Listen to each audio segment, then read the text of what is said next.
adda sii fudhate kana irraa achi baafnee bar sii kan hin addawaadha. Haati ilaa umrii feetus. Aboo bar waa hedduu tolchuu dandeenya waan akka maaree meeshaa keessa ergadha akka dibattuu jira ba ni bira. Kaas dibattuu jira bar kaasirra dibattuu jira waan kana takkaa wal qunnamtisa takkaa gadi hin baasne dawaasan.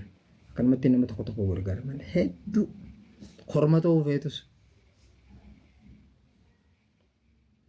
Aboo killee lukkutu dawaa bar hin beekne adiin keessaa qophaddaadha diimtuun keessaa qophaddaadha. Guyyaa diimtuu fayyadamtu adiin ni darbita. Diimtuu qofa keessaa fattu guyyaa diimtuu fayyadamtu guyyaa adii diimtuu fayyadamtu adii san ni darbita. Diimtuu qofa keessaa fattu killee lukkummaatu.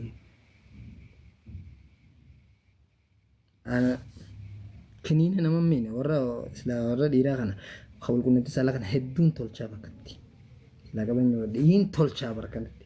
Ka uumama akkan bakka akka ilaa umrii keeti. Shamarran tanoo hedduu waa'ee gadaameessaa kan hedduun kiniina shorooppii adda addaa silaa tolchee